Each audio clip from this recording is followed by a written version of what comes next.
సన్నిధిలో ప్రభా సమాజముగా ఉండటం మానవత అన్నావు ప్రభా.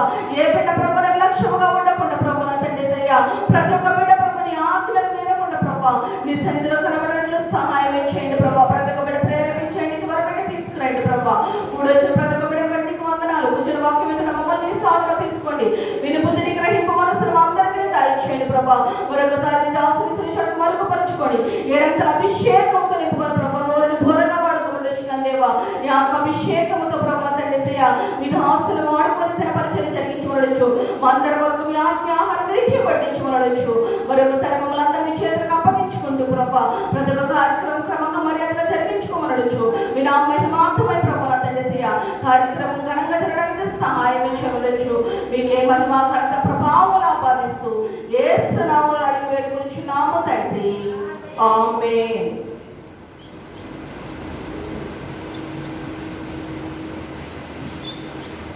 దేవుని స్తోత్రం, హల్లెలూయా. దేవుని ఘనమైన నామమునకు మహిమ కలుగునుగాక.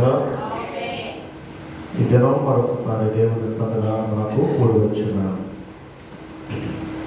మీకందరికీ మరొక పర్యాయము మన ప్రభువును రక్షకుడైన యేసుక్రీస్తు వారి నామములో నాకు హృదయపూర్వక వందనాలు తెలియపరుస్తూ ఉన్నాను. అందరూ వందనాలు. అందరూ బాగున్నారా? బాగాలేదా? ఏమో అన్నింటికి తల ఇలానే అంటున్నాను. చాలా సంతోషం పిల్లలు. మరి దేవుడి మహాకృపను బట్టి మరి మనమందరము క్షేమముగా ఉండి ఆయన సన్నిధానంలో ఆయన స్తుతించే ఇంత గొప్ప భాగ్యాన్ని ప్రభువు మనకు అనుగ్రహించారు. అందును బట్టి దేవుడు స్తోత్రం కలుగునుగాక. మంచిది పిల్లలు, ఈ దినము 10 నిమిషాలు దేవుని మాటను మనం ధ్యానం చేసుకుందాం. ధ్యానంలోనికి మనం వెళ్ళడానికి ముందుగా మీ అందరికీ ఒక ప్రశ్న. ఆ ప్రశ్న ఏంటంటే, మనుషులు ఎన్ని రకాలు? ఈ రోజున మన యొక్క వాక్య సందేశం యొక్క ముఖ్య అంశం మనుషులు ఎన్ని రకాలు. ఆంటీ గారు చెప్పండి, ఎన్ని రకాలు? ఎన్ని రకాలని చెప్తామంటే చాలా రకాలు ఉన్నారండి. అవును కదా, చాలా రకాలు ఉన్నారు. మనము భూమి మీద ఓకే రైట్. సో ఆంటీ గారు అంటున్నారు ఆడ మగ అనేది 2 రకాలండి. నిజమే, కాదనడానికి లేదు.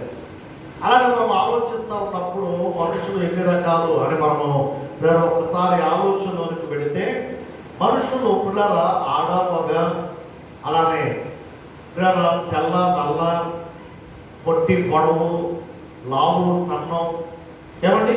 సో అలానే ఈ జాతి ఆ జాతి, ఆ ప్రాంతం ఈ ప్రాంతం, ఆ దేశం ఈ దేశం, ఇట్లా ప్రతి ప్రాంతానికి ప్రతి దేశానికి మనుషుల యొక్క వ్యత్యాసం మనకు కనబడతా ఉంది. దాన్ని బట్టి మనుషులు ఎన్ని రకాలన్నది మనం చెప్పలేకపోతున్నప్పుడే కానీ ఒకటైతే వాస్తవం, ఆంటీ గారు చెప్పినట్లుగా ఆడ మగ అన్నది కనబడుతూ ఉంది. దానితో పాటుగా ఇంకా మరొక రకం కూడా మనకు కనబడుతూ ఉన్నారు. అది ఆడ మగ కాని రకం. సరే, ఏది ఏమైనా భూమి మీద ఇన్ని రకాల మనుషులు ఉన్నప్పుడు బైబిల్ పరంగా మనం ధ్యానిస్తూ ఉన్నప్పుడు ఎన్ని రకాలైనటువంటి మనుషులు బైబిల్లో మనకు కనబడుతూ ఉన్నారు అంటే, ఏమైతే మనం మాట్లాడుకుంటూ వచ్చేమో వారందరూ బైబిల్లో కనబడుతూ ఉంటారు. ఎవరు బైబిల్లో లేని వారు కాదు. నల్లవారు ఉన్నారు, తెల్లవారు ఉన్నారు, అలానే పొడుగువారు ఉన్నారు, పొట్టివారు ఉన్నారు, అలానే బలమైనటువంటి లావుగా ఉన్నవారు ఉన్నారు, సన్నగా ఉన్నవారు ఉన్నారు, అలానే మంచి అవయవాలు కలిగిన వారు ఉన్నారు, అలానే గుడ్డివారు ఉన్నారు. ఇలా ఒక్కొక్కటిగా మనం ఆలోచన చేస్తే చాలా మంది బైబిల్లో కూడా మనకు కనబడుతూ ఉన్నారు. అయితే ఈరోజు వారందరి గురించి మనం ధ్యానించడానికి మనకు సమయం చాలదు. కానీ ఒక ముగ్గురు లేక ఒక 3 రకాలైనటువంటి మనుషులను గురించి నేను మీకు జ్ఞాపకం చేయాలని ఆశపడుతూ ఉన్నాను. There are 3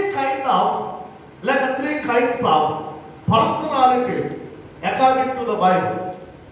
బైబిల్ ప్రకారంగా 3 రకాలైనటువంటి వ్యక్తిత్వాలను కలిగి ఉన్నటువంటి ఒక ముగ్గురు వ్యక్తులను మీకు జ్ఞాపకం చేస్తానండి. లేక 3 రకాలైనటువంటి మనుషులను మీకు జ్ఞాపకం చేస్తాను. పరిశుద్ధ బైబిల్ గ్రంథాలను మనం తెరచి యెషయా గ్రంథము 53వ అధ్యాయము, యెషయా గ్రంథము 53వ అధ్యాయము 6వ వాక్యాన్ని ఒకసారి మనం చదువుకుందాం. మనమందరము గొర్రెల వలె త్రోవ తప్పి పోతిమి, మనలో ప్రతి వాడును తనకిష్టమైన త్రోవకు తొలగెను. యెహోవా మనందరి దోషమును అతని మీద మోపెను. చాలు ప్రియులారా, ఈ భాగంలో మనం గమనిస్తూ ఉన్నప్పుడు యెషయా ప్రవక్త ద్వారా ప్రభు పలికిస్తున్న ఈ మాటల్లో యేసుక్రీస్తు వారి యొక్క శిలువ మరణమును గురించి, అలానే యేసుక్రీస్తు యొక్క ఆ యొక్క శ్రమను గురించి, అలానే ప్రభు ఎలా ఆయన శ్రమ పొందబోతున్నారో, ఎలా ఆయన సర్వ మానవాళి కొరకు తన ప్రాణమును అర్పించబోతూ ఉన్నారో, ఎలా మనుషులందరి దోషము ఆయన మీదకు రాబోతా ఉందో, అదంతా కూడా మనకు ఆయన ప్రవచన రూపంగా జ్ఞాపకం చేస్తూనే ఈ 6వ వాక్యంలో మొదటి 2 వచనాల్లో ఏమని అంటా ఉన్నాడు అంటే, ఇదిగో మనమందరము గొర్రెల వలె త్రోవ తప్పిపోయాం. ఎందుకు త్రోవ తప్పిపోయాం అంటే, మనలో ప్రతి వాడును తనకిష్టమైన త్రోవలోనికి తొలగిపోయాడు. అనగా ఇప్పుడు మొదటి రకమైన మనుషుడు ఎవరు అంటే, తమకిష్టమైనటువంటి త్రోవలో నడుచుకునేవారు, అనగా తమకు నచ్చినటువంటి ప్రేమ జీవితాన్ని జీవించేవారు, తమకు నచ్చినట్లుగా, తాము కోరుకున్నట్లుగా, తమకు కావలసినట్లుగా, తాము అనుకున్నట్లుగా, తమ ఇష్టము చొప్పున బ్రతికేటటువంటి వారు. వీరు ఒక రకమైన మనుషులండి. వీరు ఎవరి మాట వినరు, ఎవరి మాటలు చెవినివ్వరు, ఎవరి మాటలు లెక్కలోనికి తీసుకోరు. పెద్దవాళ్ళు చెప్పిన, గురువులు చెప్పిన, ప్రేమ తల్లిదండ్రులు చెప్పిన, లేకపోతే అధికారులు చెప్పిన, నాయకులు చెప్పిన, చివరకు దేవుడు చెప్పిన దేవుడి మాటను మీరు లెక్కలోనికి తీసుకోండి. వీరెంతవరకు ఎలా ఉంటారు అంటే, నేను నా ఇష్టం, నేను నా ఇష్టం, నాకు నచ్చినట్లుగా నేను ఉంటానండి, నాకు నచ్చినట్లుగా నేను జీవిస్తానండి, నాకు నచ్చినట్లుగా నేను బ్రతుకుతానండి, నాకు నచ్చినట్లుగా నేను వెళతానండి, నేను చేస్తానండి. మీరెవరు నాకు చెప్పడానికి అనే రకం. వీరిని గురించి బైబిల్లో ఏమైనా రాయబడుతున్నదంటే, వీరు త్రోవ కలిగిపోయి తమకిష్టమైనటువంటి మార్గములో నడుచుకునేటటువంటి వారు. అంటే తమకిష్టమైనటువంటి మార్గమును ఎంచుకున్నటువంటి వారు వీరు. ఇలా ఎవరైనా ఉన్నారా అని మనం ఆలోచన చేస్తే, ఈనాడే కాదు ఆనాడు కూడా ఉన్నటువంటి వారిలో ఒక వ్యక్తి ఉన్నాడు. ఆ వ్యక్తి బహు భయంకరమైనటువంటి ధనవంతుడు. మార్కు సువార్తలో మనం లూకా సువార్తలో మనం చూస్తూ ఉన్నప్పుడు 16వ అధ్యాయంలో ఆ వ్యక్తిని గురించి ఈ విధంగా రాయబడుతూ ఉన్నదండి. చూడండి, లూకా సువార్త 16వ అధ్యాయము ఒకసారి 19వ వాక్యం నుంచి చదువుదాం. ధనవంతుడు ఒకడు ఉండెను, అతడు ఓదారంగు బట్టలను, సన్నపు నార వస్త్రములను ధరించుకొని ప్రతిదినము బహుగా సుఖపడుచుండెనవాడు. అలానే లాజరును ఒక దరిద్రుడు ఉండెను. వాడు కురుపులతో నిండిన వాడై ధనవంతుని ఇంటి వాకిట పడి ఉండి, అతని బల్ల యొద్ద నుండి లేక బల్ల మీద నుండి పడు రొట్టె ముక్కలతో ఆకలి తీర్చుకొనగోరెను. అంతేకాక కుక్కలు వచ్చి వాని కురుపులను నాకెను. ఆ దరిద్రుడు చనిపోయి దేవదూతల చేత అబ్రహాము రొమ్మున ఆకురుడకు కొనిపోబడెను. ధనవంతుడు కూడా చనిపోయి పాతి పెట్టబడెను. అప్పుడు అతడు పాతాళములో బాధపడుచు కనులెత్తి దూరము నుండి అబ్రహామును అతని రొమ్మున ఆనుకొని ఉన్న లాజరును చూచి, తండ్రివైన అబ్రహామా, నా యందు కనికరపడి తన వ్రేలు కొనను నీళ్లలో ముంచి నా నాలుకను చల్లార్చుటకు లాజరును పంపుము. నేను ఈ అగ్ని జ్వాలలో యాతన పడుచున్నానని కేకలు వేసి చెప్పాను. చాలు చాలు పిల్లరా, ఈ భాగంలో మనం గమనిస్తూ ఉన్నప్పుడు నేను నా ఇష్టం, నేను నాకు నచ్చినట్లుగా, నేను నాకు కుదిరినట్లుగా, నేను నాకు వీలు పడినట్లుగా అన్నట్లు కనబడుతున్న ఒక వ్యక్తి మనకు కనబడుతూ ఉన్నాడు. ఆ వ్యక్తిని బైబిల్ ఏమని ప్రస్తావిస్తూ ఉన్నదంటే ధనవంతుడు. ఈ ధనవంతుడు ఏం చేస్తూ ఉన్నాడు అంటే చక్కని సన్నపునార బట్టలు ధరించుకొని ఉన్నాడట. సన్నపునార బట్టలు అంటే పట్టు వస్త్రాలు. ఏమంటే పట్టు వస్త్రాలు, ఎంత పట్టు వస్త్రాలు అంటే పిల్లరా అక్కడ రాయబడుతున్న మాట సన్నపునార బట్టలు అంటే చాలా విలువైనవి, చాలా శ్రేష్టమైనటువంటి పిల్లల, ఎంతో పిల్లల ఖరీదైనటువంటి బట్టలు తాను ధరిస్తూ ఉన్నాడు. అంత మాత్రమే కాదండి, తనకు లేనిదంటూ ఏదీ లేదట. ఎంతో సుఖభోగాలను అనుభవిస్తూ భూమి మీద ఎంతో సుఖపడుతూ తాను అనుకున్నదంతా కూడా తాను జరిగించేస్తూ చాలా సంతోషంగా తాను జీవిస్తూ ఉన్నాడు. అలానే మరొక వ్యక్తి ఉన్నాడు. ఆ వ్యక్తి ఎలాంటి వాడండి? బహు దరిద్రుడు. అతనికి పెట్టబడిన పేరేమిటంటే బైబిల్లో రాయబడిన మాట లాజరు. తనకు ఎంత దరిద్రం తాండవాడుతూ ఉన్నదంటే తన మీద కనీసం ధరించడానికి సరైన వస్త్రాలు లేకపోగా, కనీసం తినడానికి తిండి లేకపోగా, కనీసం తాను నివసించడానికి సరైన నివాస యోగ్యమైన గృహము లేక ఆ ధనవంతుని యొక్క ఇంటి వాకిట పడి ఉండి ఏదైనా ఒక ముక్క రొట్టె ముక్క దొరికితే ఆ రొట్టె ముక్కతో కడుపును నింపుకుందామని ఆలోచన చేస్తూ ఆశపడుతూ తాను జీవిస్తున్న ఆ క్రమంలో తన యొక్క దేహం అంతా కూడా కురుపులమయమైపోయింది. అక్కడ ఆ కురుపులమయమైపోయినటువంటి తన దేహంలో ఉన్న ఆ కురుపులను నాకటానికి కుక్కలు వచ్చి తన యొక్క కురుపులను నాకుతూ ఉన్నాయట. నిజంగా ఎంత దీనవస్థ అండి, ఎంత బాధాకరమైన పరిస్థితి పిల్లరా. అందుకని పెద్దలంతా ఉంటారు, దరిద్రం ఎక్కడ తాండవాడుతుంది? నెత్తి మీద తాండవాడుతుంది అంటారు. సో ఈ యొక్క వ్యక్తి యొక్క జీవితం అంతా కూడా అలానే దరిద్రుడిగా బ్రతుకుతూ, అలానే తన జీవితంలో శ్రమను అనుభవిస్తూ, అలానే ఆ విధమైనటువంటి కష్ట జీవితంలో తను జీవిస్తూ ఉండగా ఒకరోజు రానే వచ్చింది, ఆ వ్యక్తి చనిపోయాడు. చనిపోయినటువంటి ఆ వ్యక్తిని దేవదూతలు తీసుకొని వెళ్ళిపోయి అబ్రహాము రొమ్మున పరదేశంలో ఆనుకొని ఉండేటట్లుగా చేశాడు. దేవునికి స్తోత్రం కలుగునుగాక. మరొక రోజు రానే వచ్చింది. ఎవరికి? ధనవంతుడికి. ఎంత ధనవంతుడైనా, ఎంత పేదవాడైనా, ఎంత గొప్పవాడైనా, ఎంత దరిద్రుడైనా ఏదో ఒక రోజున తప్పకుండా కనుమూయాల్సిందే. అలా ప్రియులారా, మరి కొంతకాలానికి ధనవంతుని యొక్క వంతు వచ్చింది. ధనవంతుడికి కూడా ఆ రోజు రానే వచ్చింది. తాను కూడా చనిపోయాడు. ఎప్పుడైతే తాను చనిపోయాడో తాను ఇక్కడ కన్ను మూసిన మరుక్షణమే తాను కన్ను తెరిచాడు. కన్ను తెరిచి చూస్తే తాను ఎక్కడున్నాడంటే వాక్య ప్రకారంగా పాతాళములో తాను ఉన్నాడు. పాతాళములో ఏం జరుగుతా ఉంది అంటే పాతాళములో బహు భయంకరమైనటువంటి వేదన, భయంకరమైనటువంటి శ్రమ, బహు భయంకరమైనటువంటి కష్టం, ఆ అగ్ని జ్వాలలకు తాను కాలిపోతూ ఉన్నాడు. ఈ విషయాన్ని పిల్లలు మనకు జాగ్రత్తగా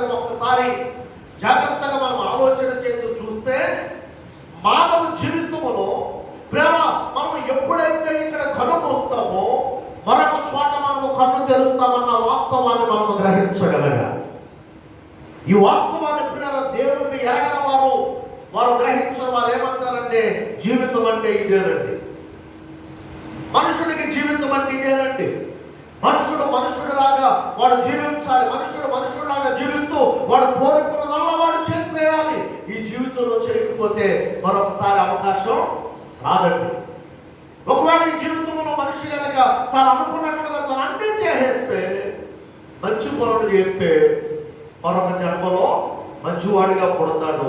ఒకవేళ చెడ్డ పనులు చేస్తే మరొక జన్మలో చెప్పలేదు కుక్కగానో, నక్కగానో, పిల్లిగానో, పందిగానో పుడతాడండి అని చెప్పి వారు తలుస్తూ ఉంటారు. కానీ బైబిల్ చెప్తుంది మరొక జన్మంటూ ఏదైనా ఉంటే ఈ మానవ జన్మ తరువాత మరొక జన్మ ఏదైనా ఏదైనా ఉందా అంటే ఆ జన్మ ఇక్కడ కనుమూసిన ఆ మరుక్షణం అయితే ప్రభు యొక్క కనులు తెరవడమా లేక పాతాళములో కనులు తెరవడమా? ఈ జీవితం తరువాత మనకున్నటువంటి మరొక జన్మ ఏంటంటే ఇక్కడ కనుమూసిన తరువాత అయితే ప్రభు యొక్క కనులు తెరిచి అబ్రహాము రొమ్మున ఆ యొక్క పరదేశంలో మనం విశ్రాంతి పొందుతూ దేవుని తీర్పు కొరకు ఎదురు చూసి ఆ తీర్పు అనంతరం ఆయన న్యాయాధిపతిగా తీర్చిన ఆ తీర్పు అనంతరం దేవుని బిడ్డలైన వారి కొరకు ప్రభువు సిద్ధపరిచిన ఆ పరలోక రాజ్యములో యుగయుగములో ఆ నిత్యత్వంలో మనం ఆయనతో కూడా జీవించడమే. దేవుని పిల్లలైన వారి దగ్గరగా స్తోత్రం చెప్పాలి. మరి మిగిలిన వారి పరిస్థితి ఏంటండి? దేవుని పిల్లలు కాని వారి పరిస్థితి ఏంటండి అంటే వారు ఇక్కడ కనుమూసిన ఆ మరుక్షణం వారు పాతాళములో కను తెరుస్తారు. పాతాళములో ఏం జరగబోతా ఉన్నదంటే బహుభయంకరమైనటువంటి యాతన కలగబోతా ఉంది, బహుభయంకరమైన శ్రమ కలగబోతా ఉంది. అక్కడ బహుభయంకరమైన ఏడుపు పెడమలో పెట్టబోయే దినం ఆసన్నం కాబోతా ఉంది. ఆ స్థలంలో ఏముండబోతూ ఉన్నదంటే పన్నులు కొరుకుతూ గుండె బాదుకుంటూ కేకలు పెట్టి ఆ స్థలానికి వారు వెళతారు. ఆ స్థలానికి పెట్టబడిన పేరు పాతాళము. ఏంటి చెప్పండి? పాతాళం. మరి ఇప్పుడు పరదేశంలో అబ్రహాము రొమ్మున ఆనుకొని కూర్చున్నాము ఉండే వారి పరిస్థితి ఏంటి? పాతాళంలో ఈ నరక యాతన పడుతున్న వారి పరిస్థితి ఏంటంటే వారికి వీరికి ఒక దినము రాబోతూ ఉంది. ఆ దినమున దేవుడు న్యాయాధిపతిగా ఆ న్యాయ సింహాసనం మీద కూర్చుని ప్రతి వారికి ఆయన తీర్పు తీర్చబోతా ఉన్నాడు. దేవునికి స్తోత్రం కలుగునుగాక. ఆ తీర్పులో ఎవరైతే దేవునికి ఇష్టముగా జీవించి దేవుని బిడలగా బ్రతికి దేవుడు కోరుకున్నట్లుగా ఈ లోకములో వారు బ్రతికినన్నాళ్ళు బ్రతికి కనుమూసి దేవుని యొద్దకు వెళ్ళడానికి సిద్ధపడ్డారో వారందరినీ నిత్య రాజ్యం అనబడుతున్న పరలోక పట్టణములోనికి ప్రభువు తీసుకొని వెళతారు. యుగయుగములో వారు ఆయనతో కూడా ఉంటారు. దేవునికి స్తోత్రం కలుగునుగాక. మరి వీరి పరిస్థితి ఏంటండి అంటే ఇక పాతాళములో యాతన పడుతున్నటువంటి వీరు ప్రభువు వచ్చేటంత వరకు లేక ప్రభువు తీర్పు తీర్చేటంత వరకు వీరు యాతన పడిన అనంతరం వీరిని తీర్పులోనికి తీసుకొని వీరిని నిత్య నరకాగ్నిలోనికి ప్రభువు పంపించి వేస్తాడు. పాతాళంలో ఉన్న వారందరినీ నరకానికి అప్పగించేస్తాడు. నరకములో ఏముంటుంది అంటే యుగయుగములో అగ్ని ఆరదు, పురుగు చావని స్థలం అని. కాబట్టి ఇప్పుడు ఈ సందర్భంలో మనం జ్ఞాపకం చేసుకుంటున్న ఈ మాటలో ధనవంతుడు చనిపోయాడు. ధనవంతుడు ఎక్కడికి వెళ్ళిపోయాడు? పాతాళములోనికి వెళ్ళిపోయాడు. అక్కడ ఏం జరుగుతూ ఉంది? భయంకరమైన వేదన కలుగుతూ ఉంది, బాధ కలుగుతూ ఉంది, శ్రమ కలుగుతూ ఉంది, కష్టం అనిపిస్తూ ఉంది. వెంటనే తాను కనులెత్తి చూస్తేనట పరదేశుడు అబ్రహాము రొమ్మున ఆనుకొని కూర్చొని ఉన్నాడు. లాజరు తనకు కనబడుతూ ఉన్నాడు. అతను ఏం చేస్తూ ఉన్నాడు అక్కడంటే నెమ్మది పొందుతూ ఉన్నాడు. దేవునికి స్తోత్రం కలుగునుగాక. ఇక్కడ నెమ్మది పొందునోడేమో, ఇక్కడ సుఖపడినోడేమో అక్కడ కష్టపడుతున్నాడు, అక్కడ వ్యాధం పొందుతున్నాడు. కానీ ఇక్కడ కష్టపడినవాడు, ఇక్కడ శ్రమను కోర్చుకున్నవాడు, ఇక్కడ దరిద్రుడుగా బ్రతికినటువంటి వాడు, ఇక్కడ ఏమీ వస్తువులు లేనివాడు దేవుని కొరకు నమ్మకంగా బ్రతికాడు, కనుమూశాడు. ఆ మరుక్షణమే అబ్రహాము రొమ్మున ఆనుకొని పరదేశంలో విశ్రాంతి పొందుతూ ఉన్నాడు. దేవునికి స్తోత్రం కలుగునుగాక. ఇప్పుడు అన్నీ కలిగి ఉండి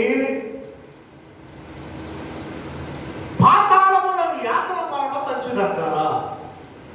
ఏమీ లేకపోయినా ప్రభు ఇచ్చిన దానితో సంతృప్తి చెంది ప్రభు కొరకు నమ్మకంగా బ్రతికి ఏ క్షణం ప్రభు మనను పిలిస్తే ఆ క్షణం అన్నిటిని విడిచిపెట్టి కలిగి ఉన్న వాటిని విడిచిపెట్టి ప్రభు రాజ్యానికి వెళ్ళి పరదేశంలో విశ్రాంతి పొందడం మంచిదంటారా? ఏది మంచిదంటారు? అమ్మా, విశ్రాంతి పొందడమే మంచిది. అందుకని పెద్దలన్న మాట ఏంటంటే సుఖపడితే కష్టపడలేదట, కష్టపడితే సుఖపడగలుగుతారట. దేవుని స్తోత్రం చెప్పండి. ఇది మామూలు మాట, ఇది అందరూ చెప్పే మాట. కష్టపడిన వాడే సుఖపడతాడు. ఎవరైతే సుఖపడుతూ ఉంటారో వారు కష్టపడడం వారి వల్ల కాదు. ఇక్కడ దేవుని నామములో ఈ వాక్యం ద్వారా మనం అర్థం చేసుకోవాల్సిన మాట, ధనవంతుడు ఈ భూమి మీద సుఖంగా జీవించాడు, సుఖభోగాలను అనుభవించాడు, తనకు నచ్చినట్లుగా, తాను కోరుకున్నట్లుగా, తనకిష్టమైనట్లుగా తాను జీవిస్తూ పోయాడు. చివరకు తనకేమొచ్చింది? అక్కడ కష్టం వచ్చి పడింది, వ్యాధులను అనుభవిస్తూ ఉన్నాడు. కానీ దరిద్రుడైన లాజరు ఈ లోకములో కష్టాలను అనుభవించాడు. తీరా దేవుని యొద్దకు వెళ్ళిన తరువాత అక్కడ నెమ్మదిని పొందుకుంటూ ఉన్నాడు. దేవునికి స్తోత్రం కలుగును. ఈ క్రమములో ఈ ధనవంతుడు అడుగుతూ ఉన్నాడు, అబ్రహామా, ఇదిగో నీ రొమ్మున ఆనుకొని కూర్చున్న ఆ లాజరును ఒక్కసారి నా యొద్దకు పంపయ్యా. ఎందుకంటే ఈ భయంకరమైనటువంటి పాతాళంలో కలుగుతున్న ఈ యాగం ద్వారా నా నాలుక ఎండిపోతుందయ్యా, నా నాలుక పిడసగట్టేస్తుందయ్యా.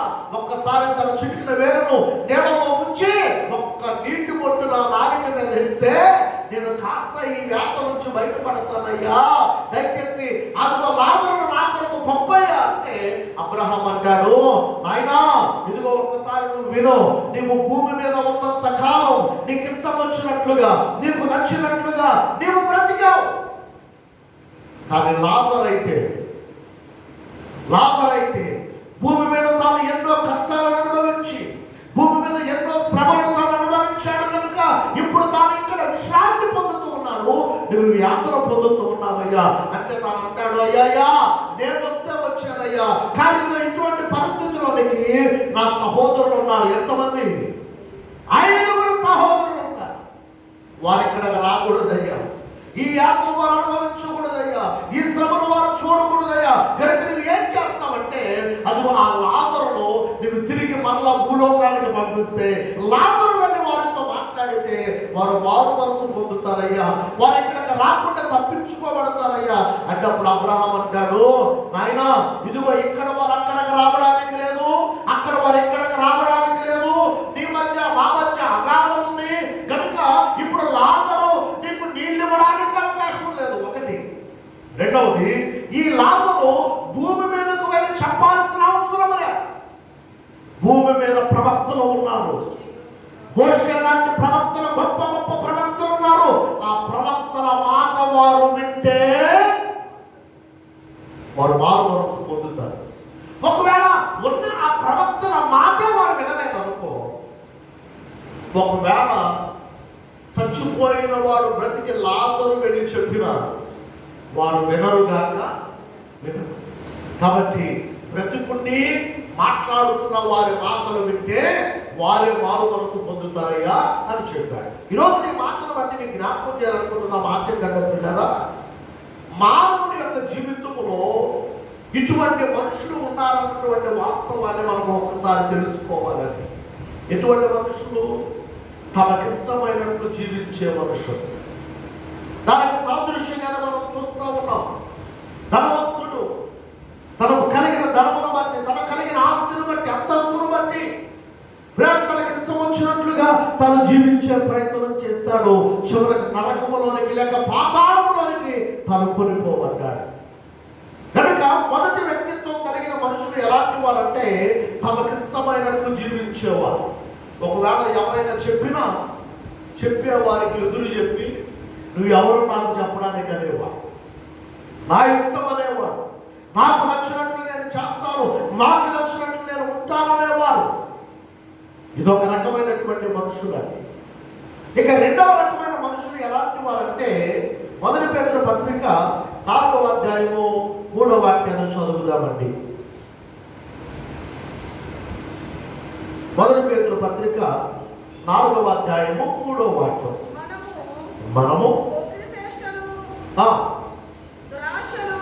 మనము పోకిరీ చేష్టలు, దురాశలు, మద్యపానం, అల్లరితో కూడిన ఆటపాటలు, త్రాగుబోతుల విందులు, చేయదగని విగ్రహ పూజలు మొదలైన వాటి యందు నడుచుకొనుచు అన్యజనుల ఇష్టము నెరవేర్చుటకు గతించిన కాలమే చాలుము.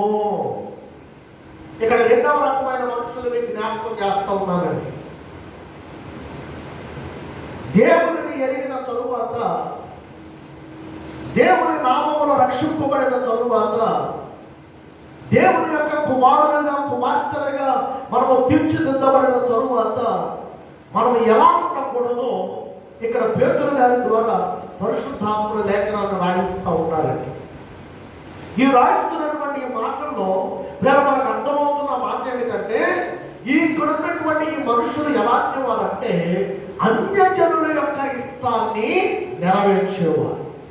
అంటే దాని అర్థం ఏంటంటే ఇతరుల యొక్క ఇష్టం చొప్పున చేసేవారు.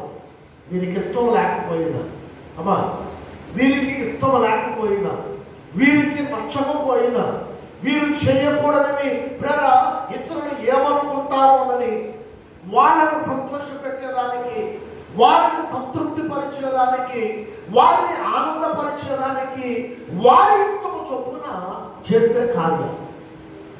ఏమేం కార్యాలండి ఇక్కడ పేతురు గారు జ్ఞాపకం చేస్తూ ఉన్నాడు. ఒకసారి మీరు చదవండి. వల్ల ఏమట పోకిరి చేస్తారు,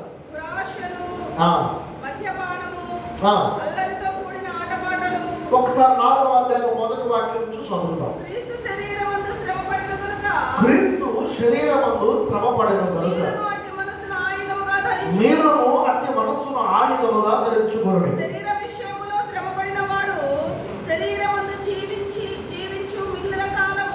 శరీర విషయంలో శ్రమపడిన వాడు శరీరమందు జీవించు మిగిలిన కాలము ఇక మీదట మనుజాశలను అనుసరించి నడుచుకొనక దేవుని ఇష్టానుసారముగానే నడుచుకున్నట్లు పాపముతో జోలి ఇక నేమీ లేకయుండును. మనము పోకిరి చేస్తాడు. ఒక్క నిమిషం అండి, ఇక్కడ మీరు గమనిస్తా ఉన్నప్పుడు పేతురు గారి ద్వారా పరిశుద్ధాత్మ దేవుడు చక్కగా ఈ వాక్యాన్ని మనకు రాయించి ఇచ్చాడండి. దేవుని పిల్లలమైనటువంటి మనము క్రీస్తు కొరకు ఎలా బ్రతకాలో, క్రీస్తు కొరకు ఎలా మనము జీవించాలో, క్రీస్తు కొరకు మనం ఏం చేయాలో ఏం చేయకూడదో చాలా చక్కగా ఇక్కడ లేఖనాన్ని వివరించి చెబుతూ ఆయన అంటాడు, మిగిలిన కాలం ఇక మీదట మనుజాశలను అనుసరించి నడుచుకొనక దేవుని ఇష్టానుసారముగానే నడుచుకొనున్నట్లు పాపముతో జోలిక ఏమీ లేకుండా. జోలి అంటే ఏంటిది? జోలి కథలు చెప్పాలి, ఉన్నవాళ్ళు తెలియకపోవచ్చు. జోలి అంటే తెలియదా? సంచి ఏంటండి జోలి. ఇది ఇంతకుముందు అడుక్కుంటా వచ్చి అడుక్కోవడానికి కావాలన్నా మన ఇంటి ముందుకు వస్తే ఏమనేవాళ్ళు జోలి పట్టు అంటే అర్థం, ఆ సంచి పట్టు జోలి. ఇక్కడ రాయబడుతున్న మాట మనోదాశలకు అనుసరించి నడుచుకొనక దేవుని ఇష్టానుసారముగా నడుచుకున్నట్లు పాపముతో జోలికనేమీ లేకయుండును. అంటే పాపముతో ఎక్కడ సహవాసాన్ని కలిగి ఉండకూడదు అని చెబుతూ, ఎటువంటి విషయాలను మనము ఇతరుల యొక్క ఇష్టాన్ని, ఇతరుల యొక్క ఆలోచనలు మనము నెరవేర్చే ప్రయత్నం చేస్తాము అంటే రాయబడుతున్న మాట పోకిరీ చేస్తాం. ఏ చేష్టలు పిల్లలు మీరు కూడా జాగ్రత్తగా విన్నారా? ఏ చేష్టలు? పోకిరీ చేష్టలు. పోకిరీ చేష్టలు అంటే చెయ్యకూడని చెడ్డ పనులు. అప్పుడప్పుడు గ్రామాల్లో వినబడతా ఉంటుందా, ఇంక మామూలుడు కాదు, భయంకరమైన పోకిరీయుడురా అంటే ఏంటి దాని అర్థం? వాడి దగ్గర లేని వ్యసనం లేదు, ఇక భయంకరమైన వ్యసనాలు, చేయకూడని చెడ్డ పనులు, తన మన చిన్న పెద్ద గురువు దైవం తేడా ఉన్నది. ఎక్కడ ఏం మాట్లాడాలో ఏం మాట్లాడకూడదో, ఏది చేయాలో ఏది చేయకూడదో ఇక వాడికి పట్టదు. అటువంటి వాడు ఏమంటారంటే పోకిరీ అంటారు. ఇటువంటి పోకరి చేస్తున్నప్పుడు చాలా భయంకరంగా లోకంలో జరుగుతూ ఉన్నాయి. అప్పుడే కాదు, ఇప్పటికీ కూడా జరుగుతూ ఉన్నాయి. అప్పటికంటే ఇప్పుడు ఇంకా ఎక్కువగా జరుగుతున్నాయి. ఇది వరకటి దినాల్లో ఆడపిల్లల ఏడిపీయటం అన్నది కామన్గా ఉండేది. దాన్ని ఏమన్నారంటే బ్యూటీజింగ్ అన్నారు. అవునా? కాలేజీ స్టూడెంట్ కాలేజీకి వెళ్ళిపోయిన తర్వాత ఈవిటీజింగ్, ఆడపిల్లలు ఏడిపిస్తూ, ఆడపిల్లల్ని ఆట పట్టిస్తూ, ఆడపిల్లల మీద షడైలు వేస్తూ, ఏమంటే భయంకరంగా ఇది వరకటి దినాల్లో మగపిల్లలు చేసేవాడు. కానీ ఇప్పుడు విచిత్రం ఏంటో తెలుసండి, మగపిల్లల కంటే ఇప్పుడు ఆడపిల్లలు ఎక్కువైపోయారు. ఇప్పుడు ఆడపిల్లలు ఎక్కువగా బ్యూటీజింగ్ చేసేస్తున్నారు. ఈరోజు మగపిల్లలు భయపడి ఆడపిల్లలు ఎక్కడ మమ్మల్ని ఏడిపిస్తారని మగపిల్లలు మారిపోతున్నారు. ఏ రోడ్డు దొరికితే ఆ రోడ్డు. నిజమండి, నిజంగా లోకం ఎంత భయంకరంగా తయారైపోయిందంటే పిల్లరా, ఆడపిల్లలు వాస్తవానికి భయపడాలి. మగపిల్లలు ఏమైనా అంటారేమో, ఏమైనా చేస్తారేమో, ఏమైనా ఇబ్బంది పెడతారేమోనని. కానీ రాను రాను పరిస్థితి ఎలా మారిపోయిందంటే ఈరోజు మగపిల్లలు భయపడాల్సి వస్తుంది. ఆడపిల్లలు ఎక్కడ బాధపడతారు, ఎక్కడ షడై వేస్తారు, ఎక్కడ ఇబ్బంది పెడతారు, ఎక్కడ మమ్మల్ని అవమానపరుస్తారు అని మగపిల్లలు ఈ రోజున భయపడిపోవలసిన పరిస్థితి వస్తూ ఉంది. నేను అంటాను, మగపిల్లలు చేసినా ఆడపిల్లలు చేసినా ఎవరు చేసినా చేసిందే కాబట్టి తప్పకుండా దానికి శిక్ష రాక తప్పదు. అందుకని బ్యూటీజింగ్కి నాన్ బెయిలబుల్ కేసు తీసుకొచ్చారు. బ్యూటీజింగ్లో కనుక దొరికితే వాళ్ళ మక్కిలి ఎరగొట్టి లోపల పడేసి వాళ్ళకి నాన్ బెయిలబుల్ కేసులు పెడుతున్నారు వాళ్ళ మీద. సో ఈ మాట మీకు ఎందుకు చెప్తున్నారంటే ఈరోజు చిన్నపిల్లలు మాత్రమే కాదండి, ఈరోజు పెద్దవాళ్ళు సహితం ఎలా అయిపోయారు అంటే పోకిరీ చేస్తారు. అప్పుడప్పుడు పెద్దవాళ్ళు అనే మాట చింత తెచ్చినా, అలా చెప్పండి, నేను చెప్తున్నాక చింత తెచ్చినా పులుపు చావలేదు అన్నట్టు ఈరోజు పెద్దవారితో సహితం ఈరోజు ఇటువంటి పోకిరీ చేష్టలు చేస్తూ భయంకరమైనటువంటి విచ్చలవిడితనానికి అలవాటు పడిపోయింది లోకం. కాబట్టి దేవుని పిల్లలమైనటువంటి మనము గడిచిన కాలంలో అనగా దేవుడిని ఎరగక ముందు, దేవుడు అంటే ఏంటో తెలియక ముందు, సత్యం అంటే ఏంటో ఎరగక ముందు, వాక్యం అంటే ఏంటో తెలియక ముందు, మన జీవితంలో దేవుడిని కూర్చున్న భయం లేక ముందు మనం చేసిందేదో చేసేస్తామంతే. కానీ దేవుడిని ఎరిగిన తరువాత, ఆయన పిల్లలుగా మార్చబడిన తరువాత, మార్పు చెందిన తరువాత, రక్షింపబడిన తరువాత, సంఘములో చేర్చబడిన తరువాత, సహవాసములో కొనసాగుతున్న తరువాత, దేవుని రాజ్య వారసులుగా మార్చబడిన తరువాత అటువంటి పోకిరీ చేస్తాము మనం ఎవ్వరు చేయడానికి దేవుడు మనలను అనుమతించడం లేదు. అందుకని పేతురు భక్తుల ద్వారా ఇక్కడ రాయబడుతున్నటువంటి మాటలు, మనము పోకిరీ చేస్తాను, తరువాత దురాశలు వివరించడానికి సమయం లేదు, చదవండి. తర్వాత మద్యపానము, అల్లరితో కూడిన ఆటపాటలు, త్రాగుబోతుల విందులు. చూస్తున్నారా మీరు ఒక్కొక్క మాట ఎంత కఠినంగా అనిపిస్తూ ఉందో? ఈ ఒక్కసారికేనండి, ఈ ఒక్కసారి రండి, ఈ ఒక్కసారి కూర్చోండి, ఏ కాదులే, ఈ ఒక్కసారికి ఏమవుతుందో కూర్చోండి, ఈ ఒక్కసారికి కూతంత తాగండి, ఈ ఒక్కసారికి కూతంత తినండి అంటే కూతంత తింటే ఒకటి, ప్లేట్ తింటే ఒకటి. ఏమండి, రక్షింపబడిన మనము మరలా తిరిగి గతించిన కాలంలో మనం ఎలా ఉన్నామో అలా ఉండడానికి వీలు లేదు.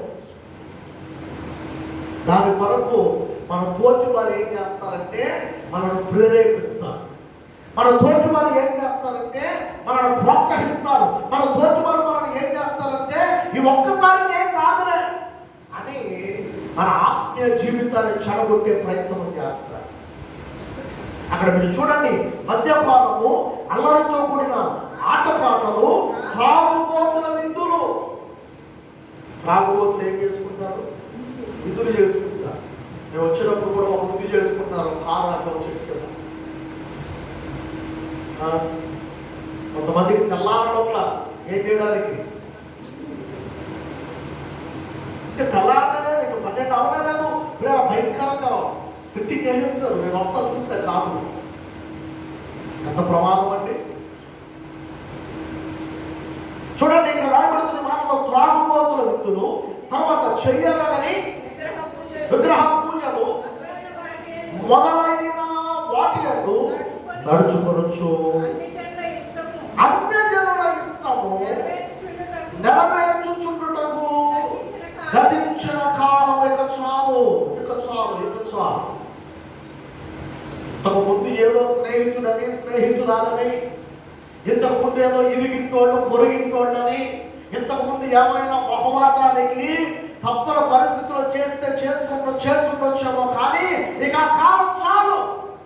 ఇప్పుడు దేవుని బిడ్డగా నీవు మార్చబడిన తరువాత, క్రీస్తు బిడ్డగా నీవు అంగీకరింపబడిన తరువాత, ఒక మారు మనసు పొంది రక్షింపబడి ప్రేమ దేవుని కొరకు ఆయన స్వకీయ స్వాచ్ఛముగా నీవు బ్రతుకుతున్న తరువాత మరలా నీవు గతించిన కాలము వలె ఉండడానికి వీలు లేదు. దేవుని బిడ్డగానే బ్రతకాలంతే. హల్లెలూయా.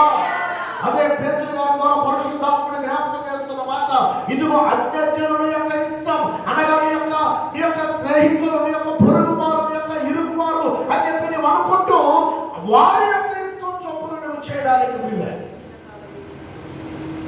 చేయకూడదు. ఇది రెండో రకం మనుషులు. అయ్యారు అంటే ఎంతండి, వాళ్ళు ఏమనుకుంటారు అనండి, ఇవి ఒక్కసారికేనండి, అండి ఎన్నిసార్లు అండి అని నన్ను ఒప్పిస్తారు. ఓకే, నేను ఒప్పుకుంటా, మరి వాక్యమైన దేవుడు ఒప్పుకుంటాడా?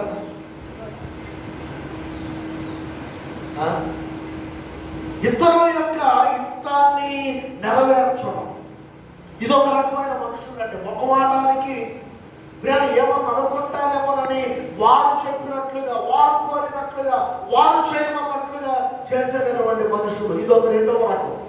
మొదటి రకమేమో అమ్మా చెప్పండి రా, మొదటి రకం వారి ఇష్టం వచ్చినట్లు వారు చేసేవారు. ఇక రెండవ రకం మనుషులు ఏంటంటే ప్రక్కవారు ఇష్టం చొప్పున చేసే రకం. ఇక మూడవ రకం మనుషులు చెప్పి నేను ముగించేస్తాను. చూడండి, మూడవ రకం మనుషుల్లో ఒకసారి లేఖనాన్ని మనం ధ్యానించడానికి ముందుగా ఎఫెసీయులకు రాసిన పత్రిక 6వ అధ్యాయం 6వ వాక్యంలో ఉన్న మాటను కూడా ఈ సందర్భంలో మనం జ్ఞాపకం చేసుకుందాం. రెండవ రకం మనుషుల గురించి మనం ధ్యానిస్తున్న క్రమంలో అపోస్తలుడైన పౌలు గారు ఎఫెసీయులకు రాసిన పత్రికలో ఎఫెసీ సంఘానికి తెలియజేస్తున్న మాట 6వ అధ్యాయము 6వ వాక్యం, మనుషులను సంతోషపెట్టువారు చేయనట్లు కంటికి కనబడుటకే కాక క్రీస్తు దాసులమని ఎరిగి దేవుని చిత్తమును మనం పూర్వకముగా జరిగించుచు మనుషులకు చేసినట్టుగా కాక ప్రభువునకు చేసినట్లే ఇష్టపూర్వకముగా సేవ చేయుడి. దేవునికి స్తోత్రం కలుగునుగా. అందరూ బిగ్గరగా చెప్తాం హల్లెలూయా. ఈ రెండవ మాటలోని భాగాన్ని జ్ఞాపకం చేస్తూ ఉన్నారు. మనము మనుషులను సంతోషపెట్టే వారంగా ఉండకూడదు.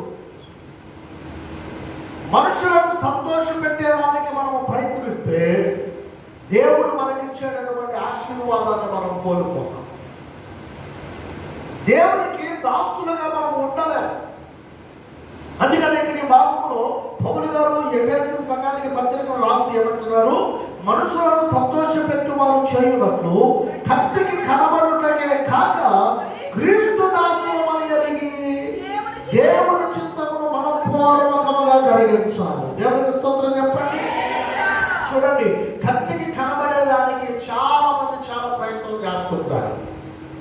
నేను చేస్తే ఈ పని వలన అందరూ నన్ను మెచ్చేసుకోవాలి, అందరూ నన్ను అభినందించాలి, అందరూ నన్ను నువ్వు ఎంత గొప్పవాడివి గొప్పదాని అనాలి. ఇదిగో నేను నిజంగా నువ్వు చేస్తున్న ఈ పని ఎవ్వరూ చేయలేరు అని మనం పొగడాలని పొగడతల కొరకు మనం వేచి చూస్తూ ఉంటాం. అవునండి, ఇది మానవ నైజం. ఇది మానవ నైజం. మానవుడు ప్రేమ పొగడతల కొరకు, అభినందనల కొరకు, మనుషులు చెప్పే ఆహా ఓహో మనుషుడు ఎదురు చూస్తూ ఉంటాడు. కానీ వాక్యం అంటుంది అది మనుషులు సంతోషపడినప్పుడు చెప్పే మాటే. కానీ ఎప్పుడైతే వారు ఆ మాట చెప్పిన తర్వాత నీ ద్వారా వారికి ఇబ్బంది వస్తుందో వెంటనే అదే నోటుతో ఏమంటారు తెలుసా? ఏది ఏ నోటుతో నిన్ను నీ అంత మంచోడు లేరు, నీ అంత గొప్పోడు లేరు, అబ్బా అసలు నువ్వు అంతేనా అన్నటువంటి వారే రేపు నీ ద్వారా ఏదైనా వారికి ఇబ్బంది వచ్చిందనుకో, ఏదైనా కష్టం కలిగిందనుకో, వెంటనే వారు ఏమంటారు తెలుసా? అసలు నీ అంత ఏది ముందేమో నీ అంత మంచోడు లేరు అన్న హీరోలే రేపేమంటున్నారు? నీ అంత పనికి మాకోడు లేరు, నీ అంత చెడ్డోడు లేరు అంటున్నారు. అంటే చూడండి మనుషుల యొక్క మాట్లాడే విధానం. అందుకని పౌలు గారు ఏమని జ్ఞాపకం చేస్తాడు ఇక్కడ? మనుషులను సంతోష పెట్టేవారు చేయనట్లు కంటికి కనబడుటకే కాక క్రీస్తు దాసులమని ఎరిగి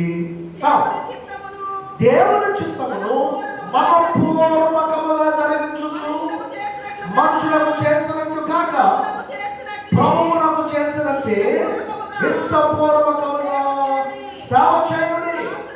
దాసుడైనను స్వతంత్రుడైనను మీలో ప్రతి వాడును ఏ సత్కారము చేయను దాని ఫలము ప్రభువు వలన మీరు పొందుదరని ఎరగండి. గట్టిగా చెప్పండి. హల్లెలూయా.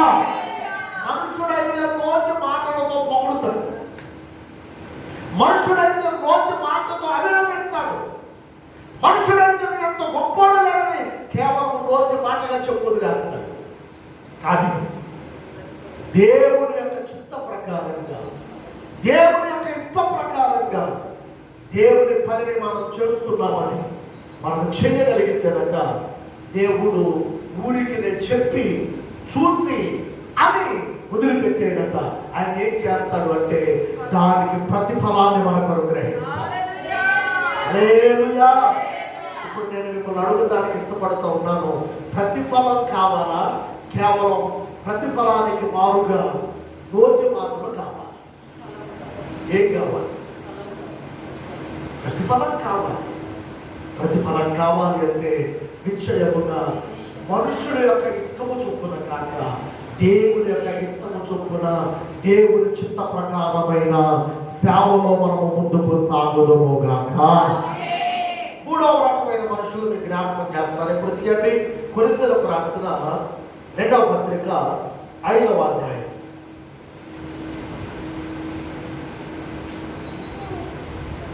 2వ కొరింథీ 5వ అధ్యాయము 9వ వాక్యం అండి. కావున దేహమును విడిచినను ఆయనకు ఇష్టమై ఉండవలెనని మిగుల అపేక్షించుచున్నాను.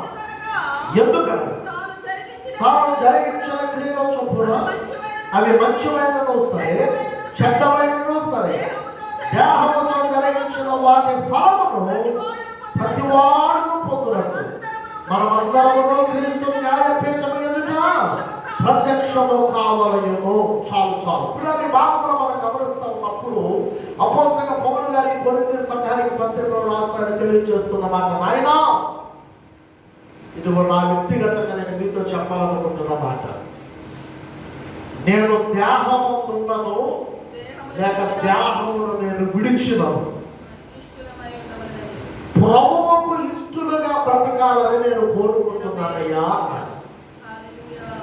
అంటే మూడవ రకం మనుషులు ఎలా ఉన్నారో తెలుసండి? వారు దేవునికి ఇష్టముగా జీవించేవారు. హల్లెలూయా. మొదటి రకం మనుషులేమో తమకు ఇష్టం వచ్చినట్లు జీవించేవారు. రెండవ రకం మనుషులేమో ఎదట వారి యొక్క ఇష్టం మీద జీవించేవారు. మూడవ రకం మనుషులేమో దేవునికి ఇష్టలుగా జీవించి దేవుని ఇష్టం కొరకు జీవించేవారు. పౌలు గారు అంటాడు, ఆయన నేను దేహమందున్నాను, ఒకవేళ దేహాన్ని విడిచినాను అంటే దాని అర్థం ఏంటి? నేను బ్రతుకున్నా నేను చచ్చిపోయినా ఆ ప్రభువు కొరకు నేను బ్రతుకుతానంటే. చెప్పు హల్లెలూయా. బాగున్నప్పుడు కాదండి, అన్నీ ఉన్నప్పుడు కాదండి, అన్నీ కలిగినప్పుడు కాదండి, అంత చక్కగా ఉన్నప్పుడు కాదండి, అన్నీ బాగున్నప్పుడు ఎవరైనా అనే మాట ఏంటి చెప్పండి?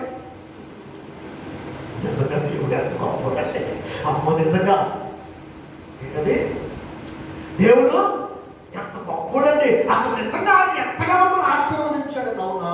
మరి కాస్త బాగు తప్పితే, కాస్త పరిస్థితి తారుమారైతే, కాస్త బలహీనత వస్తే, కాస్త రోగం వస్తే, కాస్త శ్రమ వస్తే, కాస్త ఇబ్బందికరమైన పరిస్థితి రాగానేమంటున్నావు? మరలా ఏ నోటితోనైతే దేవుడు అంటే ఎంత గొప్పోడని అన్నావో ఆ నోటితో ఏమంటున్నావు? అసలు దేవుడు నన్నేమి పట్టించుకోవట్లేదండి, నేను ప్రార్థన చేస్తున్నానండి, దేవుడికి ఇస్తున్నానండి, గుడికి వస్తున్నానండి, ఇన్ని చేస్తున్నా, ఎందుకో దేవుడు నన్ను పట్టించుకో. నిజమేనా? నిజమేనా అంటారా ఏంటి? లేదండి, ఆయన అందరికీ సమృద్ధిగా ఈవులను ఇవ్వడానికి ఇష్టపడుతున్నాడు. హల్లెలూయా! ఆయన అందరికీ సమృద్ధిగా ఈవులు ఇవ్వాలి అంటే ఆయనకి ఇష్టానుసారంగా బ్రతికే వారి కొరకాయన వస్తున్నాడు. ఉరికినే ఉంటే ఎక్కడ కుదురుంది? నాకు ఇష్టమైనట్లుగా నా కుమారుడు చేస్తేనే నా కుమారుడు కొరకు నేను ఏదైనా చేయగలుగుతాను. నాకు ఇష్టమైనట్లుగా నా కుమార్తె ఉంటేనే నా కుమార్తె కొరకు నేను ఏదైనా చేయగలుగుతాను. నాకు ఇష్టమైనట్లుగా వారు ఉండకుండా, వారికి ఇష్టమైనట్లుగా వారు ఉంటూ, వారికి ఇష్టం వచ్చినట్లుగా వారు జీవిస్తూ ఉండి, నాకు ఇది కావాలి, నాకు అది కావాలి, నాకు ఇది చేయి, నాకు అది చేయి, డాడీ అని అడిగితే నేను చేస్తాను. ఎట్టి పరిస్థితిలో చేయడు. అలాంటి ప్రభువు కూడా ఆయన మనకు పరమ తండ్రి. హల్లెలూయా! ఆయన మనకు యజమానుడు. ఆ యజమానుడైన దేవుడు కోరుకుంటుంది ఏంటో తెలుసా? తనకు నచ్చినట్లుగా ఈ భూమి మీద మనం బ్రతకాలి. హల్లెలూయా! తాను కోరుకున్నట్లుగా మనం జీవించాలి. అప్పుడు ఆయన ఏదైతే ఇస్తానంటున్నాడో, ఏదైతే ఆయన చేస్తానంటున్నాడో, ఏదైతే ఆయన అనుగ్రహిస్తానంటున్నాడో వాటన్నిటిని నిశ్చయముగా మనకు అనుగ్రహించడానికి ఆయన సరిపోయిన వాడు. హల్లెలూయా! ఈ మాట అంటే చెప్పగలరు గారు? ఎస్, వాక్య ఆధారంగానే మత్తయి సువార్తలో 8వ అధ్యాయంలో ప్రభు శరీరధారిగా ఈ భూమి మీద ఉన్నప్పుడు ఒక కుష్ఠరోగి ప్రేరాన్ని ఎదుర్కొని ప్రభువుని అడిగాడు, ప్రభువా, ఈ కుష్ఠరోగంతో బ్రతకడం నా వల్ల కావడం లేదయ్యా, ఇక నేను బ్రతకడానికి నాకు బ్రతుకు మీద విరక్తి వచ్చేస్తుందయ్యా, ఇక నేను బ్రతకలేదయ్యా, నీకు ఇష్టమైతే ఒక్కసారి నన్ను జ్ఞాపకం చేసుకయ్యా, నన్ను శుద్ధిగా చెయ్యయ్యా అని ఆ కుష్ఠవాడు పిల్లలు ప్రభువుని అడిగితే ప్రభు అన్న మాట ఏంటో తెలుసండి? అందుకు ఆయన చేయ చాపి వారిని ముట్టి, నాకు ఇష్టమే, నీవు శుద్ధుడవు కమ్మని ఆజ్ఞాపించగా తక్షణమే వారి కుష్ఠ రోగము వారిని వదిలిపోయెను. గట్టిగా చప్పట్లు దేవుని స్తోత్రం చెప్పండి. హల్లెలూయా! అనగా చూడండి, ప్రభు ఆయన ఇష్టపడుతున్నాడు ఏం చేయడానికి? ఏ కార్యమైనా చేయడానికి ఆయన ఇష్టపడుతున్నాడు. ఆయన ఇష్టపడినప్పుడు నీవు నేను కూడా ఆయన ఇష్టాన్ని ఎరిగి ఆయన ఇష్టము చొప్పున మనం ముందుకు వెళ్ళే ప్రయత్నం చేయాలి. మనం ఆయన ఇష్టం ఏంటో తెలుసుకోకుండా మన ఇష్టం మీద మనం ఆధారపడి మన ఇష్టం చొప్పున మనం ముందుకు అడుగు వేస్తే మనకోండి, దాని ద్వారా ప్రతిఫలం మనకు రాదండి, రాదు. అందుకని ఇక్కడ మనం చూస్తున్న ఈ మాటలో కుష్ఠ వ్యాధి కలిగిన వాడు ప్రభువుని అడిగితే వెంటనే ప్రభువు మాటలు వచ్చిన మాటండి, నాకు ఇష్టమే. ఏమి నాకు ఇష్టం? నిన్ను బాగు చేయడం. నాకు ఇష్టమే. ఏమి నాకు ఇష్టం? నిన్ను స్వస్థపరచడం. నాకు ఇష్టమే. ఏమి నాకు ఇష్టం? నిన్ను శుద్ధి చేయడం. నాకు ఇష్టమే. ఏమి నాకు ఇష్టం? నిన్ను ఆశీర్వదించడం, నిన్ను దీవించడం, నిన్ను బలపరచడం, నిన్ను నడిపించడం, నీకు కావలసిన ప్రతి అవసరతను తెచ్చి సమృద్ధితో నిన్ను నింపడం నాకు ఇష్టం అన్నాడు. చెప్పండి హల్లెలూయా! ఆయన చేయకుండా, ఆయన ఇవ్వకుండా మనం ఏమీ కలిగి ఉండలేము. ఏం కావాలన్నా ప్రతిదీ ఆయన ద్వారానే మనకు అనుగ్రహింపబడుతుంది. కాబట్టి పిల్లలు నేను ముగింపులోకి వచ్చేస్తాను. ఈ రోజున ఈ 3 వ్యక్తిత్వాల్లో ఏ విధమైనటువంటి వ్యక్తిత్వాన్ని మనము కలిగి, ఏ విధమైన మనుషుల వలె మనము ఉంటూ దేవుని యొక్క పనిలో మనం ముందుకు వెళుతున్నాం. నీ సొంత ఇష్టం చొప్పున, లేక ఇతరులు ఇష్టాల చొప్పున, లేక దేవుని యొక్క ఇష్టము చొప్పున నువ్వు చేస్తున్నావా? ఎలా ఉన్నావు ఈరోజు? ఒక్కసారి ఆలోచన చేయండి. ఏ వ్యక్తిత్వంతో నువ్వు భక్తులు సాగుతున్నావు? ఒక్కసారి ఆలోచన చేయండి. గలతీయులకు రాసిన పత్రికల అపోస్తలుడైన పౌలు గారు అంటాడు, 1వ అధ్యాయం 10వ వాక్యాన్ని ఒకసారి చదవండి, ముగించేద్దాం. గలతీయులకు రాసిన పత్రిక 1వ అధ్యాయం 10వ వాక్యం అండి. ఇప్పుడు నేను మనుషుల దయను సంపాదించుమని చూచుచున్నానా? దేవుని దయను సంపాదించుమని చూచుచున్నానా? నేను మనుషులను సంతోష పెట్టగోరుచున్నానా? నేను ఎప్పటికీ మనుషులను సంతోష పెట్టవాడనైతే క్రీస్తుకు దాసుడను నేను కాకపోయేవాడను. అనగా మనుషులను సంతోష పెట్టడానికి, మనుషులను మధ్య పెట్టడానికి, మనుషులను ఏమార్చడానికి మనం ప్రయత్నం చేస్తే ప్రయత్నం చేయొచ్చేమో, కానీ తద్వారా మనకు కలిగే గొప్ప నష్టం ఏంటంటే మనుషులను మనము సంతోష పెట్టే ప్రయత్నం చేస్తారట, దేవునికి మనము దాసులుగా ఉండలేము. కాబట్టి ఇప్పుడు మనల్ని బట్టి ఎవరు సంతోషించాలి? మాట్లాడాలి. ఎవరు సంతోషించాలి? దేవుడు సంతోషించాలి. మనం ఎవరి యొక్క ఇష్టాన్ని నెరవేర్చాలి? దేవుని యొక్క ఇష్టాన్ని నెరవేర్చాలి. ఎవరి ఇష్టం చొప్పున మనం ముందుకు వెళ్ళాలి? దేవుని ఇష్టం చొప్పున మనం ముందుకు వెళ్ళాలి. ఎందుకో తెలుసా? అప్పుడే ఆయన మనకు రావలసిన ప్రతి ఆశీర్వాదమును, ప్రతి దీవెనను, ప్రతి విధమైనటువంటి వాటిని ప్రభు మనకు అనుగ్రహించి మనల్ని దీవించి ముందుకు నడిపిస్తాడు. కనుక ఈ రోజున ఎవరికి మనం పరిశీలన చేసుకుందాం. మనం ఏ విధమైనటువంటి వ్యక్తిత్వంతో మనం ముందుకు వెళుతూ ఉన్నాం. ఒకవేళ మన సొంత ఇష్టం చొప్పున మనం ముందుకు వెళుతున్నట్లయితే దయచేసి దానిని పక్కన పెట్టి వెళ్దాం. ఒకవేళ ఇతరుల యొక్క ఇష్టం చొప్పున మనం ముందుకు వెళుతున్నట్లయితే దానిని కూడా మనం ప్రక్కన పెట్టేద్దాం. ఇదిగో దేవుని యొక్క ఇష్టము చొప్పున, దేవుని యొక్క చిత్తము చొప్పున మనము బ్రతకడానికి, దేవుని యొక్క చిత్తము చొప్పున ముందుకు వెళ్ళడానికి ఆ పరిశుద్ధాత్మ యొక్క సహాయాన్ని మనం కోరుకుందాం. దేవుడి మాటలు మనల్ని కూడా దీవించి ఆశీర్వదించుగాక. దయచేసి అందరూ తలలో వచ్చుదాం, వాక్యాలుద్దాం. విన్న వాక్యాన్ని బట్టి ఈ రోజున ఎవరి ఇష్టాన్ని నువ్వు నెరవేరుస్తూ ఉన్నావు? ఈ రోజున ఏ మనుషుల వలె నువ్వు ప్రవర్తిస్తూ ఉన్నావు? ఈ రోజున ఏ విధమైనటువంటి భక్తి జీవితంలో నువ్వు సాగిపోతూ ఉన్నావు? ఒక్కసారి ఆలోచన చేద్దాం. ఒక్కసారి ఆలోచన చేద్దామండి. అదిగో ఆయన మనకు యజమానుడుగా ఉన్నాడు. ఇదిగో మనం ఆయన పనివారంగా ఉన్నాము. కనుక ఆయన పనివారమైనటువంటి మనము యజమానుడి యొక్క ఇష్టాన్ని జరిగించడం మనకు ఆశీర్వాదం పిల్లరా. యజమానుడి యొక్క చిత్తాన్ని మనము చేయడం మనకు దీవెన పిల్లరా. కనుక ప్రభు సహాయాన్ని కోరుకుందాం. అవును నాయన, అనేకమైన సార్లు ప్రభువా ఇదిగో నా సొంత ఇష్టము చొప్పున, అయ్యా నా యొక్క స్నేహితులు, నా యొక్క ఇరుగు పొరుగు వారు చెప్పిన మాటల చొప్పున నేను అనేకమైన కార్యాలు చేసేస్తూ వస్తున్నానయ్యా. దయచేసి నన్ను క్షమించండి నాయన, దయచేసి నన్ను క్షమించండి నాయన. నా ఇష్టము వద్దయ్యా నాయన, నా ఇరుగు పొరుగు వారి ఇష్టం వద్దయ్యా నాయన, ఇతరుల ఇష్టము వద్దయ్యా. నీ ఇష్టము చొప్పున నేను జీవించడానికి, ప్రభువా నీ చిత్తము చొప్పున నేను బ్రతకడానికి నాకు సహాయం చేయండి అయ్యా, నాకు సహాయం చేయండి. ఏదైనా చేయగలిగిన దేవుడు నీవయ్యా, నీకు అసాధ్యమైనది ఏది లేదు ప్రభువా. దయతో మమ్మల్ని జ్ఞాపకం చేసుకోరండి అయ్యా. మీ చిత్త ప్రకారముగా మేమన్నీ చేయగలుగుటకు మాకు సహాయం చేయండి అయ్యా అని ప్రభు సన్నిధిలో ప్రభు సహాయాన్ని కోరుకుంటూ ప్రేరమను ప్రార్థన చేసుకుందామండి. హల్లెలూయా, హల్లెలూయా, హల్లెలూయా, హల్లెలూయా, హల్లెలూయా. నీతోనే ఉండుతాయే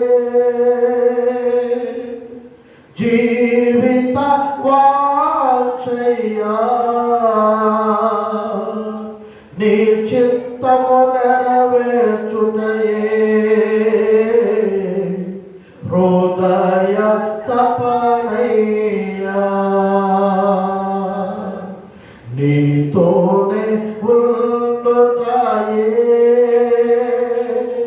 నా జీవిత వాంఛయ్యా.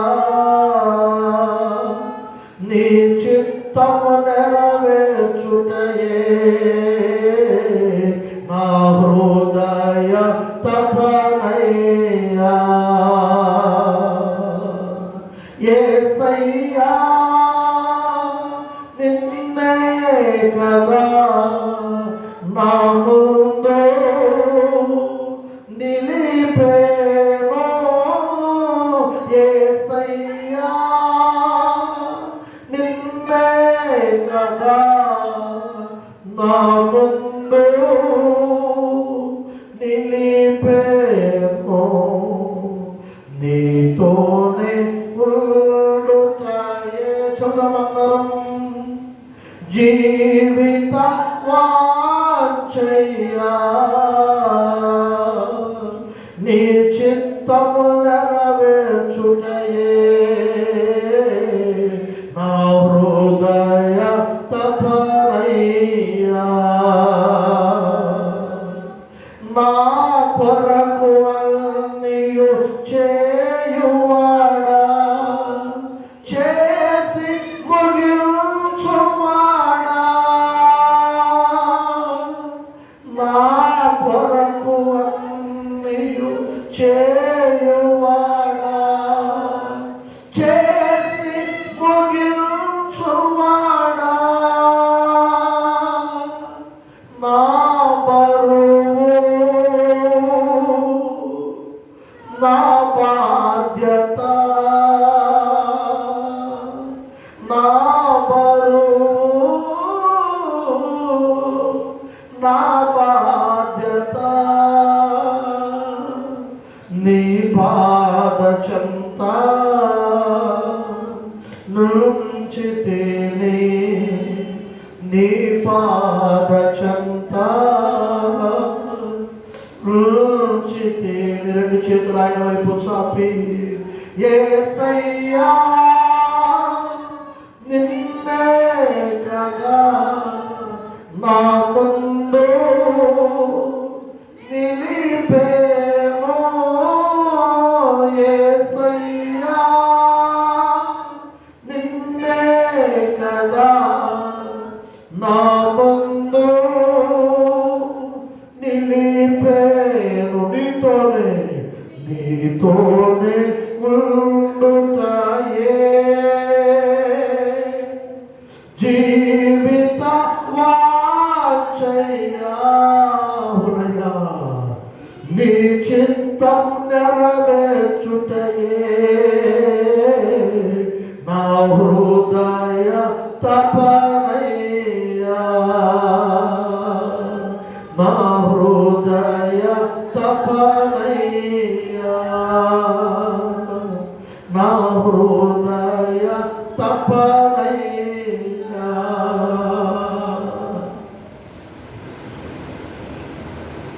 మా యజమానులా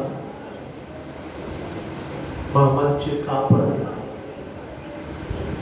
మా కొరకు ఏదైనా చేయడానికి వెనుతిరుగనే వాడా ఏదైనా చేసి ముగించగలిగిన శక్తివంతుడా సమర్థుడా మీ శ్రేష్టమైన ఉన్నతమైన నామాన్ని బట్టి మీకు స్తోత్రాలు.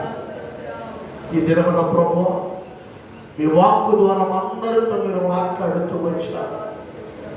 లోకములో కొన్ని కోట్ల మంది ఉన్నప్పటికీ మనుషులలో అనేక రకాలైన మనుషులు ఉన్నప్పటికీ వారందరిలో నుంచి మీరు మమ్మల్ని వేరుపరిచి వారందరిలో నుండి మీరు మమ్మల్ని ఎన్నుకొని వారందరిలో నుండి మీరు మమ్మల్ని కోరుకొని నీ పిల్లలుగా ఈ భూమి మీద మేము బ్రతుకుటకు మీరు మాకు ఇచ్చిన ఇంటి కృపకు స్తోత్రాలు నాయన. హల్లెలూయా. నీకు ఏమిచ్చి మీరు నాన్న మేము తెచ్చుకోగలము ప్రభువా. నీకు ఏమిచ్చినా మీరు నాన్న మేము తెచ్చులేము మీరు నాన్న మేము తెచ్చుకోలేము. మరొక్కసారి మన ప్రభువాన్ని పిల్లలమైన మాత్రం మీరు వాక్కు ద్వారా మాట్లాడిన ప్రతి మాట కొరకే నీకు స్తోత్రాలయ్యా. ఆయన ఇదిగో మా సొంత ఇష్టము చొప్పున కాక నాయన ఇతరుల యొక్క ఇష్టము చొప్పున కాక నీ ఇష్టము చొప్పున మేము జీవించడానికి నీ ఇష్టము చొప్పున మేము బ్రతకగలగడానికి నీ ఇష్టము చొప్పున ఈ లోకముల ప్రభువా మీకు సాక్షులుగా మేము ఉండగలుగుటకు మాకు సహాయం చేయమని మీ సన్నిధిలో ప్రార్థిస్తూ ఉన్నామయ్యా. విత్తబడిన ప్రతి వాక్యమైన విత్తనాన్ని ప్రతి ఒక్కరి హృదయమున మీరు నాటి కట్టండి, నీరు కట్టండి, ఫలింపచేయండి, వాక్యానుసారముగా ముందుకు సాగిపోవడానికి సహాయం చేయమని మాకందరికీ మీ యొక్క కృపను ఇక్కడ విస్తరింప చేయమని ప్రార్థిస్తూ, మాకు కాదు యెహోవా, మాకు కాదు, మీకే మహిమ ఘనత ప్రభావమును ఆరోపిస్తూ యేసు శక్తి కలిగిన నామమును స్తుతించి అడిగి వేడుకొనుచున్నాము తండ్రి. మన కొరకు ఏదైనా చేయగలిగిన ప్రభువుకు బిడ్డలుగా చప్పట్లు పడి స్తోత్రాలు చెల్లించేద్దాం. హల్లెలూయా, హల్లెలూయా, హల్లెలూయా, హల్లెలూయా, హల్లెలూయా.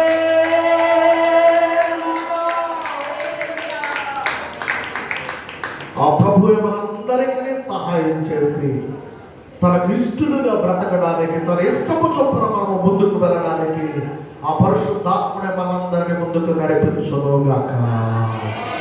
ఆమేన్.